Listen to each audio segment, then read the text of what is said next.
I'm talking about somewhere like 30 years back, 40 years back, or even more than that, when parks used to be the thing. So right now we are at this place called Peshwe Park, which is right next to Saras Baug, and there is a line of roadside eateries.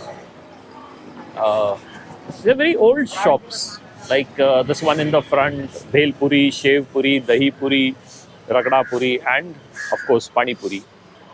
And then where such kind of things line up, there's always this sugarcane shop. Now try to understand this sugarcane. This is the sugarcane belt. So the sugarcane juice over here is much different from what we get to Bombay, to get in Bombay. That's the entrance to the parking.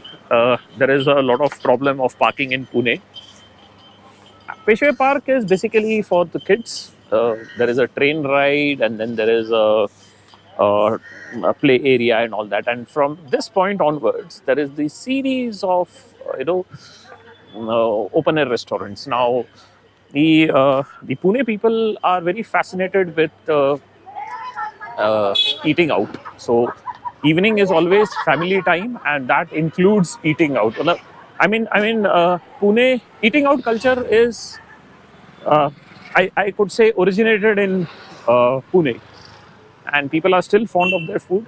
So basically, among the traditional foods, you also now have Chinese food. Yeah, that's what it is. Basically, it is pav bhaji and stuff, but Chinese food is invaded in a big way. And on the left side, you will have all these joy rides, basically for the kids. So this place is happening. Uh, in order to see the intensity of this place, you have to come in the evening. Saras Baug is a very ancient temple. It is a Swayambhu Ganpati, which came out, emerged from a lake, and they have a timings. So 6 o'clock to 11 o'clock and 4 o'clock to 8:30. So uh, beyond this timings, there is a problem. Okay, now this lineup of these roadside snacks continues, and now it is on both sides of the road. So there you go. There is some Chinese, then there is momos and juices and all. So again, if you would have noticed, there is no parking for four-wheelers over here.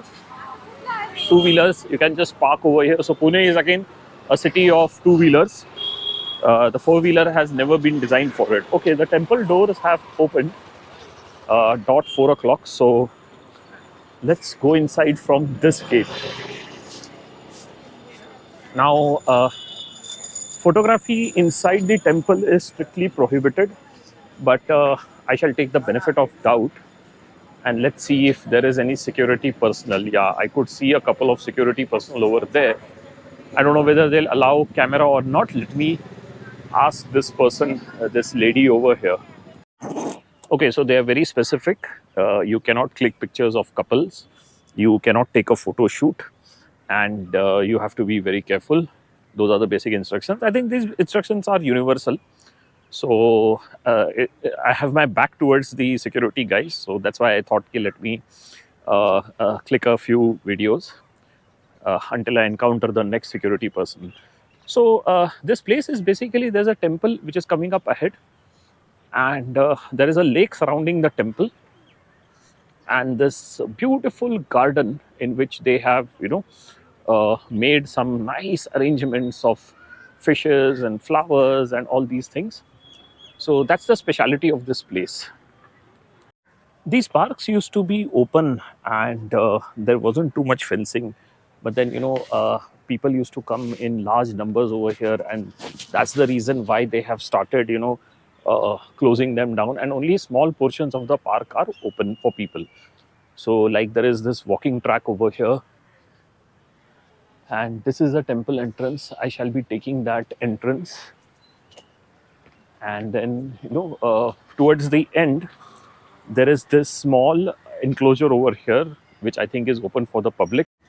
It's barely 4 o'clock and the crowds have started building up. And imagine today is a Monday, so once in just an hour's time, this whole place will start teeming with people. So this park is very popular with people, and the temple has got a lot of devotees. I mean, and as I mentioned, they're very strict about things. So I'm keeping an eye for the security person.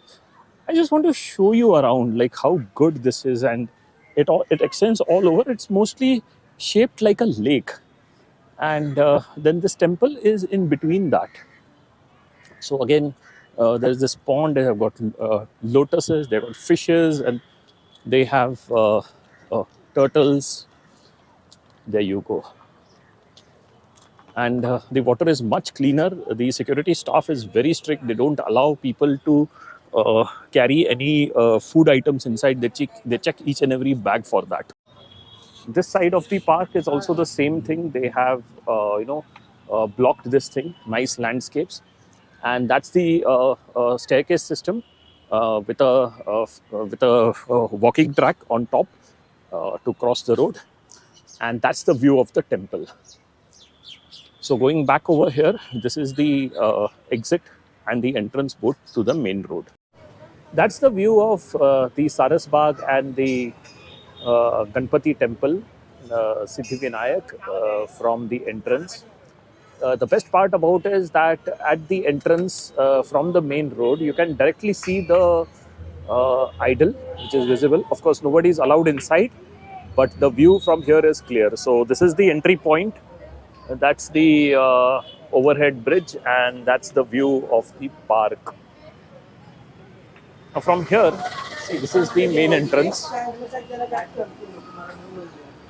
That's the main road, and again, there are auto rickshaws lined up over here. That's the bridge, and there are a few food stalls. There are people selling flowers and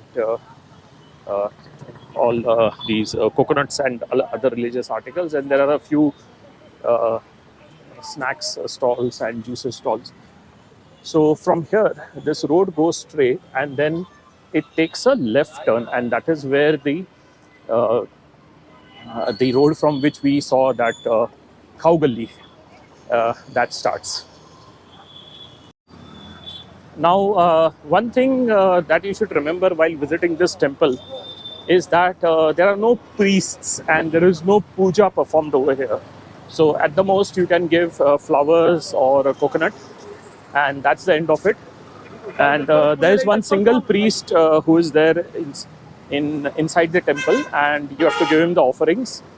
There are no puja, there is no loudspeaker. You can do a donation over there, and there are different types of pujas conducted on all the auspicious days. So the donation is basically for that. So and the other interesting part is there will be no touts over here. There are no there are no queues. I mean, the people who are there's no VIP entrance and all these things. It is so well managed that the entire experience is very, very beautiful. And they are very strict. No loud noises, no mobile phone allowed, no kind of photography allowed in the temple premises, and there are other major restrictions. So we are back onto the cow gully. So again, this is the main road, and if you must have noticed, there's no parking over here. So either you come on your two-wheelers or the auto rickshaws. And yeah, there are these couple of cars which have come over here. This is possible during the daytime, but then in the evening, this whole place gets jam-packed. So that's the view of all these stalls over here. And we are again headed back to the gate.